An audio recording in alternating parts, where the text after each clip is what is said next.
네, 여러분들 2주차 마지막 세 번째 시간을 진행하도록 하겠습니다. 여러분들 2교시에서는 두 번째 시간에는 이제 통계학을 분류를 해서 자료를 잘 정리하고 요약하는 그런 기술 통계에 대한 얘기를 했고요. 또한 전체 관심이 대상이 되는 모집단에서 일부 표본을 뽑아 관찰된 내용 통계량을 근거로 우리가 알고자 하는 모집단의 특성 모수를 추측하는 그 추측 통계학의 이야기를 했습니다. 그래서 기술 통계학을 우리가 먼저 살펴보려고 했고, 그런 기술 통계학은 자료를 잘 정리하고 요약해야 되는데, 그것은 자료의 형태에 따라서 정리하고 요약하고 분석하는 방법이 달라지기 때문에 자료 형태를 먼저 여러분들 살펴봤고요. 자료를 정리하는 것으로서 이제 빈도표 모양이라든지 또는 그 그래프 이런 걸 여러분들 한번 봤고요. 이후에 이제 세스를 이용해서 직접 여러분들이 그런 것들을 분석을 해서 만들어낼 겁니다. 이후에 자료의 요약에 있어서 평균이라든지 또는 자료와 흩어진 정도 그런 산포도와 관련되는 개념을 왜 배워야 되는가 그런 걸 먼저 여러분들이 그 이해할 필요가 있기 때문에 소비자 물가지수라고 하는 자료를 이용해서 자료의 중심, 평균을 요약해 봤고요. 또 자료의 흩어진 척도 중 하나인 범위를 통해서 도시별 차이도 살펴봤습니다. 그를 통해서 우리가 이제 자료가 요약된 모습을 보고 당시에 물가 정책을 세우는데 도움이 되도록 정보를 제공받게 되는 거죠. 그러기 위해서 기술 통계의 기본이 되는 요약해내는 평균도 배우고 산포도도 배우고 하게 되는 겁니다. 그래서 그와 관련된 이야기를 여러분들 나눴고요. 특히 마지막 이해에 대한 자료의 요약이라든지 또는 산포도, 도시별 차이에 대한 것은 해당 슬라이드 맨 아래 슬라이드 노트에 자세하게 설명을 해 두었기 때문에 여러분들이 그거를 읽어보면 충분히 이해가 될 거라고 생각됩니다. 이제 세 번째 시간에는 그런 자료를 요약하는 그런 개념들을 여러분들한테 살펴보도록 하겠습니다. 먼저 자료를 요약하는 거의 첫 번째는 이제 자료의 중심, 대표과가 관련되는 얘기부터 시작하도록 하겠습니다. 슬라이드를 넘기겠습니다. 자료를 요약하는 것 중에 그 요약하는 형태는 크게 여러분들 이제 세 가지 측면에서 생각할 수 있는데요. 우리에게 주어진 자료의 중심이 뭐냐? 대표할 수 있는 값은 뭐냐? 이런 게 하나 있고요. 두 번째는 그런 데이터들이 얼마나 자료들이 이렇게 흩어져서 또는 분산돼서 포진되어 있는가 그 정도를 보는 게 이제 산포도라고 하는 거죠. 그 다음에 자료가 분산돼서 포진되어 있는 그 형태가 중심을 기준으로 뭐 양쪽 대칭으로 되어 있느냐 아니면은 오른쪽으로 좀 이렇게 극단값이 있게 되어 있느냐 뭐 이런 다양한 그런 분포의 형태와 관련되는 그런 요약 형태. 그래서 세 가지를 여러분들한테 자료의 요약과 관련되는 개념을 이야기를 할 겁니다.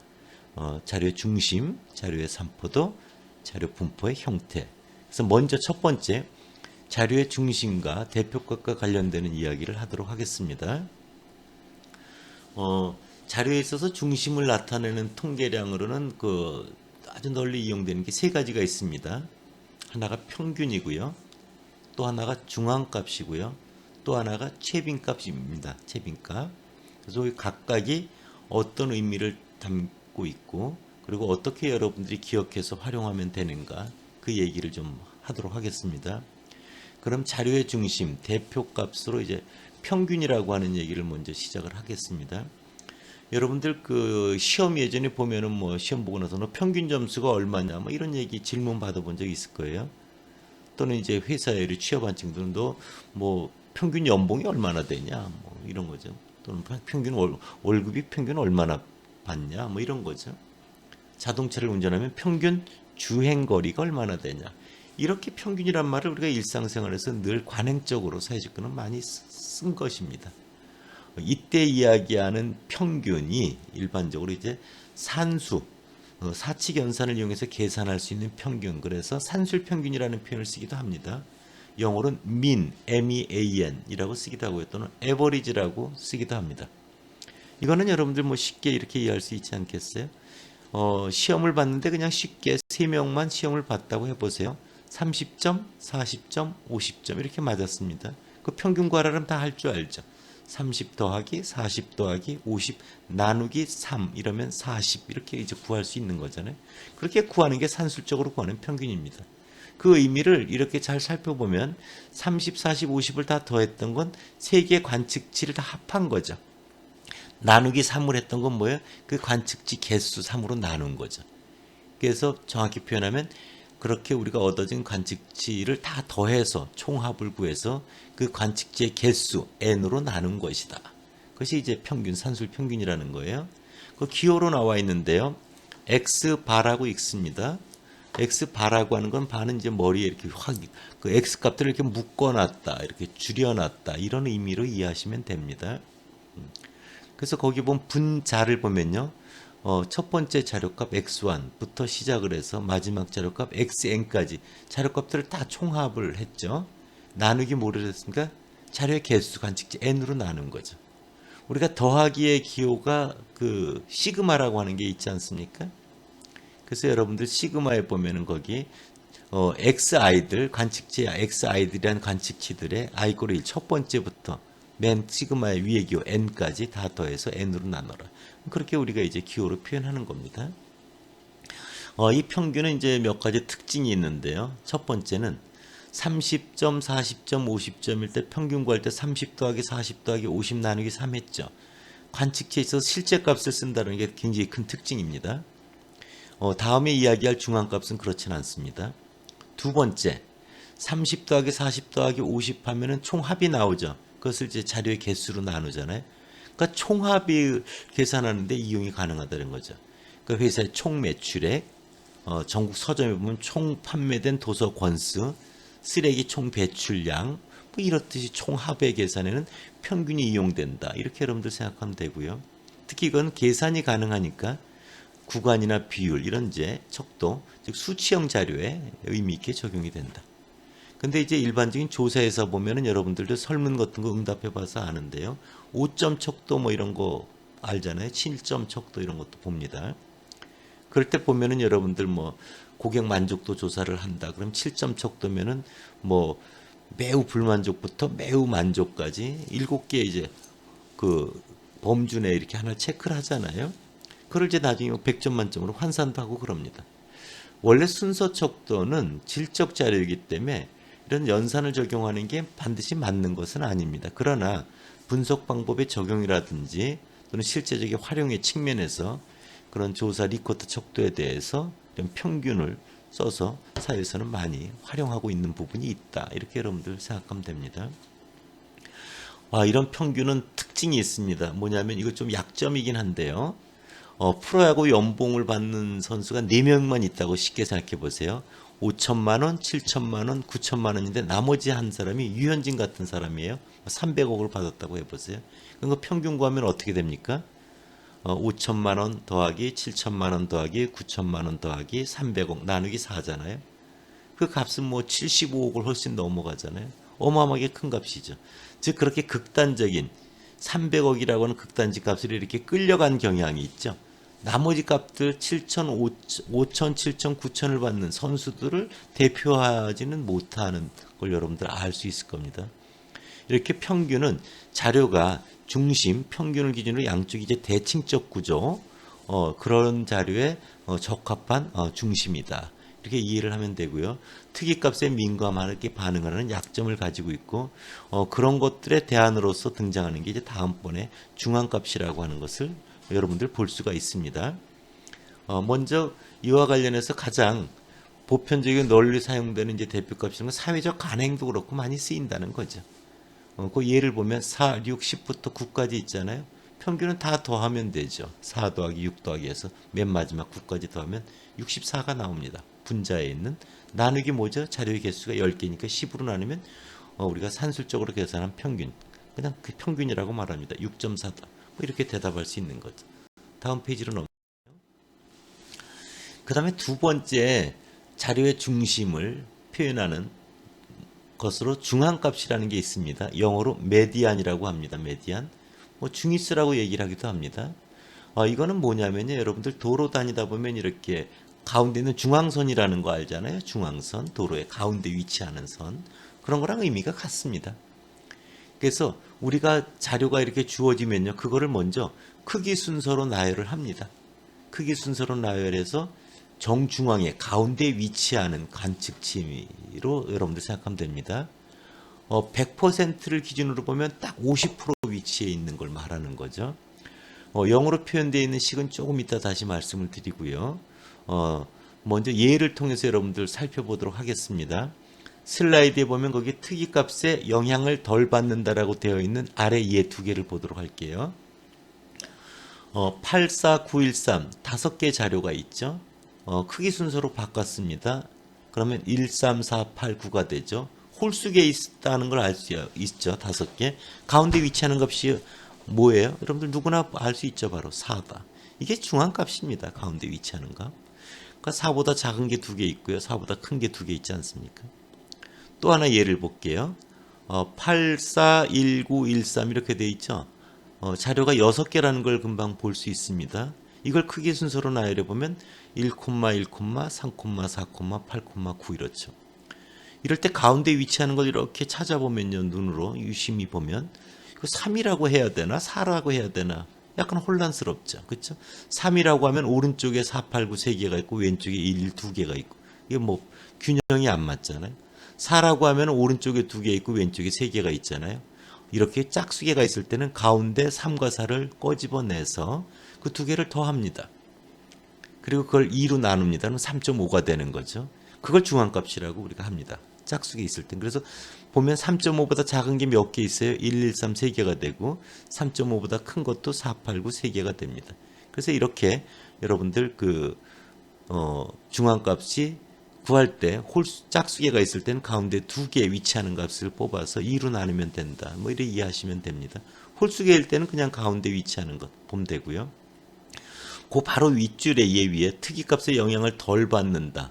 특이값은 이제 아웃라이어라고 하는 영어 표현도 썼고요. 영향을 덜 받는다는 건 덜 민감하게 반응한다 이런 겁니다.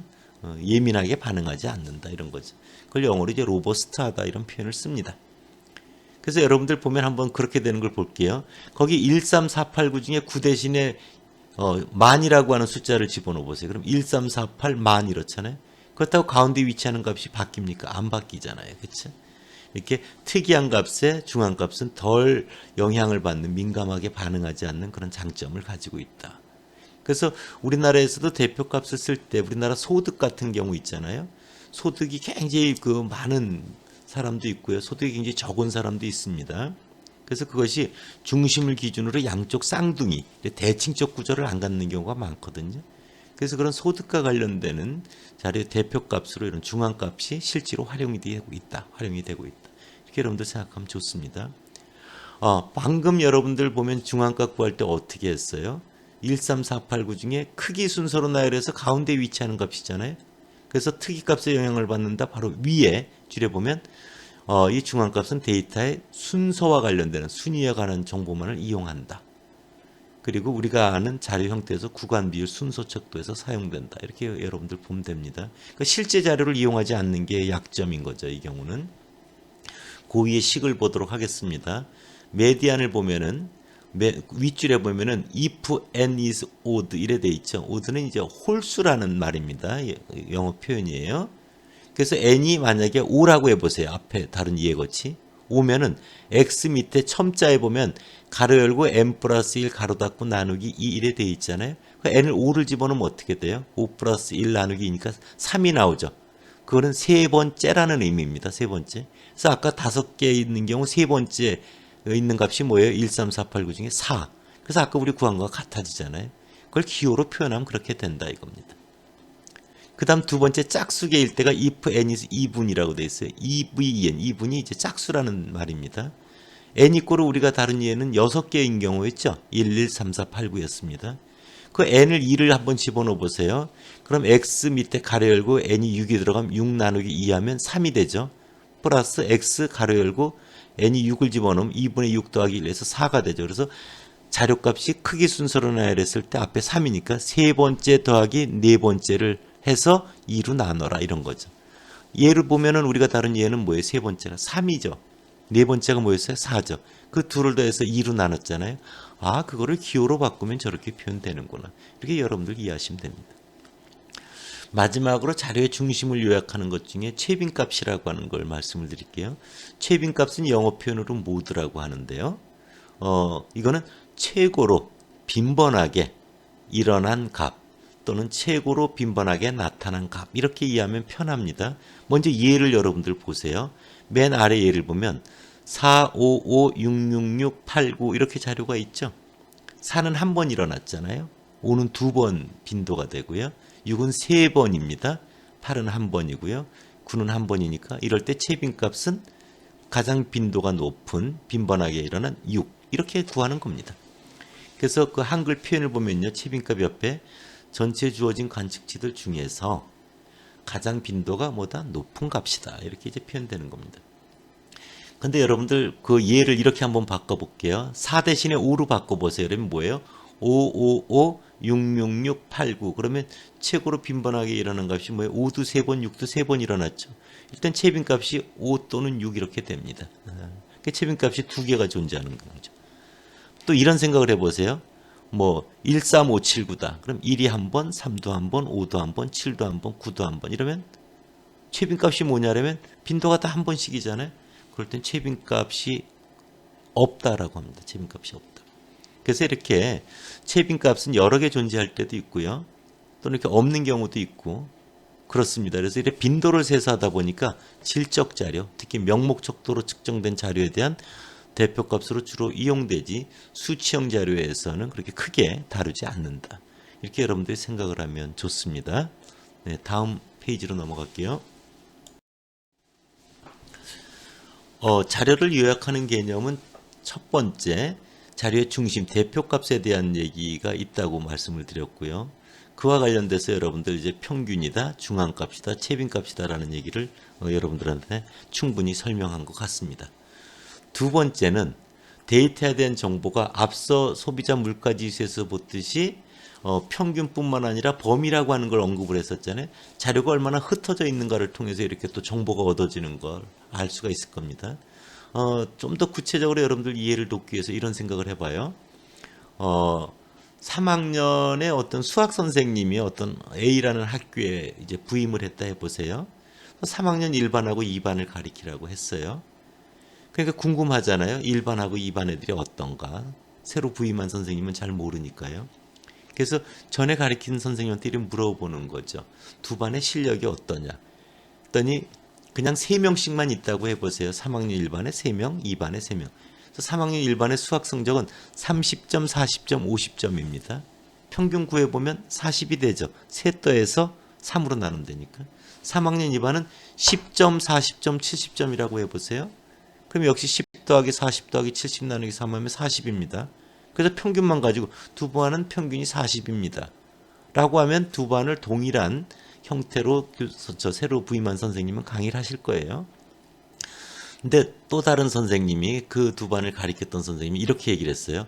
3학년 1반과 2반은 평균 점수는 같지만 3학년 1반은 성적이 좀 고른 애들이 있는 반면에 2반은 10점, 40점, 70점까지 이렇게 기복이 심합니다. 학생들의 성적 차이가 좀 편차가 심합니다. 자료가 좀 더 많이 이렇게 흩어져 있습니다. 라고 하면은 훨씬 정보가 정확하죠.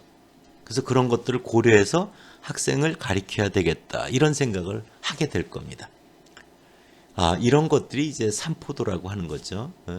1반보단 2반이 더 학생들의 점수가 더 흩어져 있다라는 거를 우리가 바로 알 수 있잖아요. 30, 40, 50보다는 10, 40, 70이 더 흩어져 있는 것. 그래서 이런 자료가 흩어진 정도를 나타내는 측도가 여러 가지 있는데 그런 것들을 하나하나 이제 살펴나가려고 한다라는 겁니다. 그래서 오늘 이제 2주차 마지막 강의에서는 그 중에 분산, 표준 편차, 뭐 범위 그런 정도 얘기까지 좀 하려고 합니다. 자, 그러면 여러분들 한번 보세요. 30, 40, 50이 있다고 하면은 그것을 이제 X1, X2, X3 이렇게 생각을 해보세요. 그럼 평균은 X1 더하기 X2 더하기 X3에서 3으로 나눠서 40점이 나오는 거죠. 그러면 얼마나 이렇게 흩어져 있는가는 자료의 중심으로부터 어떻게 얼마나 떨어져 있는가를 살펴보면 알 수가 있잖아요. 그래서 30은 자기 값에서 평균 40을 빼면 30 빼기 40에서 마이너스 10이 되죠. 편차가. 40점은 그게 중심이었잖아요. 40 빼기 40이 0이 됩니다. 50점인 학생은 50 빼기 40 하면 10이 되는 거죠. 그래서 편차들이 구해지잖아요. 근데 그럼 마이너스 10, 0, 10이 나왔잖아요. 30, 40, 50점인 점수인 경우에. 그걸 다 더하면 얼마 됩니까? 0이 돼요. 중심에서 벗어난 차이를 구했는데도 불구하고 하나는 마이너스 그 차이가 하나는 플러스로 계산되다 보니까 합하면 0이 되는 거죠. 그래서 항상 편차합은 0이 나옵니다. 10점, 40점, 70점인 B반도 해볼게요. 편차는 10-40, 그러니까 마이너스 30이죠. 중심에서 벗어난 떨어진 차이가 40 빼기 40하면 0이 되고 70 빼기 40하면 30이 됩니다. 그것도 더하면 얼마 돼요? 0이 됩니다. 그래서 1반보다 2반이 더 흩어져 있다는 게 구분이 안 가요. 편차를 합해보면. 그래서 차이는 차이로 인식하기 위해서 플러스 값으로 인식하는 건 이제 절대값을 붙일 수도 있는데요. 제곱하는 방법을 생각해 본 겁니다. 그래서 편차를 제곱해 봅니다. 그럼 3학년 1반 편차 마이너스 10, 0, 10인 경우는 마이너스 10의 제곱 더하기 0의 제곱 더하기 10의 제곱 이런 거죠. 그것의 자료수가 3이니까 이제 3으로 나눌 수도 있는데요. 모든 소프트웨어는 이 말은 좀 어려울 수도 있습니다. 나중에 다시 이제 오프라인에서 얘기를 하겠지만 통계적으로 계산해서 이용되는데 좋은 장점을 가지고 있습니다. 그래서 자료수로 나누지 않고 자료수 빼기 1로 나눕니다. 그렇게 구한 게 즉 마이너스 10의 제곱 편차 제곱을 더하는 거죠. 0의 제곱 더하기 10의 제곱 나누기 3 빼기 1. 이걸 여러분들이 알고 있는 자료가 흩어진 정도 분산이라고 하는 거거든요. 2반 같은 경우는 어떻게 돼요? 마이너스 30제곱 더하기 0의 제곱 더하기 30제곱을 3 빼기 1로 나누면 3학년 2반 값이 1반 값보다 훨씬 크죠. 3학년 1반은 2분의 200이 될 거고요. 마이너스 10의 제곱 더하기 10의 제곱이니까요. 2반은 마이너스 30의 제곱 더하기 0의 제곱 더하기 30의 제곱 나누기이니까 훨씬 그것보다 크잖아요. 그래서 2반이 더 흩어져 있다. 이런 기준이 만들어지는 거죠. 이게 분산이라는 거예요. 얼마나 흩어져 있는가를 나타내는 거죠. 그런데 여러분들 단위가 만약에 킬로그램이라고 해보세요. 방금 값을. 그럼 편차가 마이너스 10kg, 0kg, 10kg입니다. 그걸 제곱해보면요. 100제곱킬로그램 더하기 0제곱킬로그램 더하기 100제곱킬로그램 나누기 3 빼기 1이잖아요. 그러니까 분산을 구해보면 원래 측정 단위의 제곱이 나옵니다. 무게 제곱킬로그램이라는 걸 본 적이 있어요? 없어요? 아마 없을 겁니다. 여러분들. 그래서 원래 측정 단위와 같은 모습으로 이렇게 환원시켜주기 위해서는 어떻게 하면 돼요? 루트로 씌우면 되잖아요. 여러분들. 근호, 루트. 그래서 그러면 제곱킬로그램이 킬로그램으로 바뀌잖아요. 그래서 그런 것들이 바로 중심에서 벗어난 차이, 편차의 가장 표준적인 모습이다. 그래서 표준 편차 이렇게 여러분들이 기억을 하고 있는 겁니다. 그래서 표준 편차는 측정 단위와 동일하게 하는 모습에서 분산의 루트 제곱근을 씌운 것이다. 이렇게 생각하면 됩니다. 다음 페이지로 넘어갈게요. 그 다음 개념은 범위는 앞서 이야기를 여러분들한테 했습니다. 최대값 빼기 최소값이다. 마찬가지로 우리 평균도 그랬지만요. 자료가 분산돼서 포진되어 있는 정도, 그것이 양쪽 쌍둥이, 대칭인 경우엔 적절한데요. 범위도 이런 게 있을 수가 있잖아요. 시험을 봤는데 다 뭐 30, 40, 50 이런 점수에 있는데 어떤 학생이 뭐 100지를 내고 나간 거예요. 0점이 있는 거죠. 그럼 최대값 빼기 최소값 하면 굉장히 값이 커져 버리죠. 그렇죠? 그러니까 이렇게 대칭이 아닌 그런 극단적인 값이 있을 때는 좀 이 범위가 자료 흩어진 정도를 표현하는데 적절치 않을 수 있다. 그런 생각이 듭니다. 어쨌든 자료가 더 넓게 흩어져 있으면 최대값 빼기 최소값이 범위값은 커질 거고요. 그런 것들을 우리가 이해하기 가장 간단한 측도이면서 뭐 쉽게 이해가 되는 겁니다.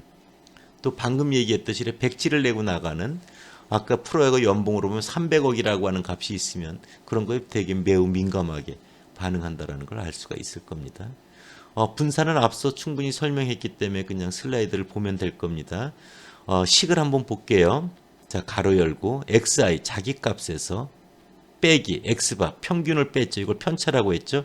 그걸 그냥 더하면 0이 됐으니까 어떻게 했어요? 제곱해서 더했죠. 시그마 i 이꼬르 1에서 n. 그 다음에 통계적 여러 가지 성질의 장점 때문에 자료수 빼기 1로 나눴습니다. 예, 그래서 그렇게 여러분들 계산하시고 우측 나온 건 나중에 오프라인에서 여러분들 이렇게 제가 그런 식으로도 표현될 수 있다는 걸 보여드리도록 할게요. 표준 편차는 여러분들 알다시피 그 분산의 루트를 씌우면 됩니다. 그래서 측정 단위와 동일하게 되는 중심에서 벗어난 채의 편차의 가장 표준적인 모습이다. 스탠다드 데비에이션, 결혼 SD라고 많이 표현합니다. 다음 페이지로 가볼게요. 그래서 표준 편차도 자료에 이제 흩어진 정도의 칙도라는 걸 알 수 있고요. 표준 편차가 작다는 건 흩어진 정도가 작다는 거죠. 평균 중심에 이래 자료들이 모여 있다는 거잖아요. 이해할 수 있을 겁니다, 이젠. 그리고 표준 편차는 제곱해서 계산했기 때문에 항상 플러스 0보다 큰 값을 갖는다. 만약에 0이라고 하면 뭐예요? 30, 30, 30 이런 자료인 거죠. 편차가 없는 거잖아요. 그러면 편차 제곱을 해도 0이 되니까요. 그래서 여러분들 그런 특징이 있다. 그리고 관측지들이 측정 단위와 표준 편차는 동일하다. 분산은 이제 제곱이었죠. 마찬가지로 실제 값을 이용해서 하다 보니까 자기 값 xi 값이 특별히 크면은 편차도 커지고요. 그런 거 영향을 크게 받는 그런 약점을 가지고 있습니다. 네, 다음 페이지로 가도록 하겠습니다. 마지막 페이지입니다. 두 개 데이터셋이 보이고 있죠. 데이터셋 1, 데이터셋 2. 그것의 평균은 같으나 표준 편차가 서로 다른 자료에 대해서 앞서 설명드린 개념을 가지고 이제 평균하고 표준 편차를 거기 계산해 놨어요. 평균은 같은데 표준 편차는 데이터셋 2가 14.2로 7.4의 2배 가까이 되잖아요. 그걸 이제 아래 그림으로 찍어 놓은 겁니다. 보면 확실히 첫 번째 데이터가 평균은 같지만 자료가 모여 있고 두 번째 데이터셋이 이렇게 흩어져 있는 모습을 볼 수가 있는 거죠. 그래서 이렇게 자료를 요약하는 개념에서 자료 중심과 관련되는 얘기를 했고요. 자료에 흩어진 정도를 보는 개념 중에 분산, 표준 편차, 범위 이런 얘기를 여러분들한테 설명해서 자료의 특성을 요약하는 모습을 살펴봤습니다. 이렇게 자료에 흩어진 정도를 나타내는 것들의 개념은 몇 개 더 있습니다. 그거와 이제 분포의 형태 세 번째 자료를 요약하는 그 얘기는 이제 3주차 때 여러분들한테 다시 말씀을 드리고요. 그런 개념을 이용해서 세스를 이용해서 분석된 결과를 예를 통해서 여러분들한테 보여주면서 다시 한번 그 개념이 활용된 것을 여러분들한테 구체화 시켜드리도록 하겠습니다. 2주차 강의를 마치도록 하겠습니다. 감사합니다.